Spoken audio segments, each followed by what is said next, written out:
ഇതിപ്പോ ഒരു ഓപ്ഷൻ ആയിട്ട് എടുത്തതാണ്. ഓപ്ഷൻ ഇതിലേക്ക് കടന്നു വന്നതാണ് ഇങ്ങനൊരു സിറ്റുവേഷൻ. ഒരിക്കൽപ്പെട്ടതാണ്. ഒരിക്കലും ഒരിക്കൽപ്പെട്ടത്. സാമ്പത്തികമായിട്ട് ഇപ്പം കൊല്ലം ശ്രുതി മരിക്കുന്ന സമയത്ത് ഇത് ഒരു പ്രതിസന്ധിയിൽ കൂടെ കടന്നു പോകുന്ന ഒരു കുടുംബത്തെ അതിൽ നിന്ന് കരകയറ്റാൻ വേണ്ടിയിട്ട് രേണു എന്ന ഒരാളാണല്ലോ ഇപ്പൊ കുടുംബത്തിന്റെ അത്താണി. അത് വലിയ ബുദ്ധിമുട്ടായിരുന്നു ഈ 2 വർഷം. നമ്മളെ സംബന്ധിച്ച് മരിച്ച സമയത്ത് ഒരുപാട് പേരൊക്കെ ഹെൽപ്പും കാര്യങ്ങളൊക്കെ ചെയ്തിരുന്നു, ഇല്ലെന്നല്ല.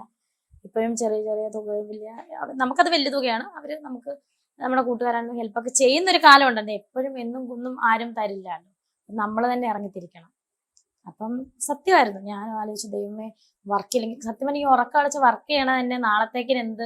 എൻ്റെ കയ്യിൽ ഞാൻ ഒന്നും എനിക്ക് തോന്നുന്നു മേ ബി സൂചേട്ടനെ പോലെ സൂചേട്ടൻ ഒന്നും സമ്പാദിച്ചു വെച്ചിട്ടില്ലായിരുന്നു.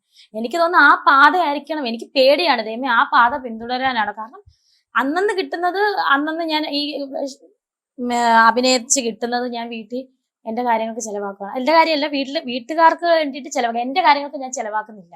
എൻ്റെ ചില ആവശ്യം കൊണ്ട് ഞാൻ അത് ചെയ്യും, അല്ലാതെ ഇന്ന് വരെ സൂക്ഷിച്ചു വെച്ചിട്ടൊന്നുമില്ല. അതിനുള്ളതൊന്നും ഞാൻ ഇപ്പം വാങ്ങിച്ചിട്ടില്ല.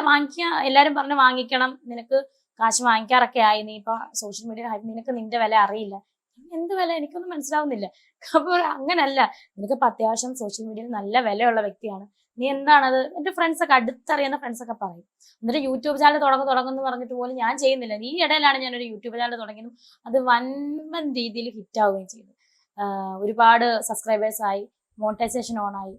അങ്ങനെയൊക്കെ അതൊക്കെ ഭയങ്കര അത്ഭുതപ്പെടുത്തുന്ന കാര്യം തന്നെയാണ്. ഈ സോഷ്യൽ മീഡിയയിലെ ഉയർന്നു വരുന്ന പല താരങ്ങൾക്കും അങ്ങനെ അത് നോക്കാൻ പ്രൊമോട്ടേഴ്സ്, ബിസിനസ്, അതിന്റെ മാനേജേഴ്സ്, അതിന്റെ ഒരു കോക്കസ് അതിന് ചുറ്റും.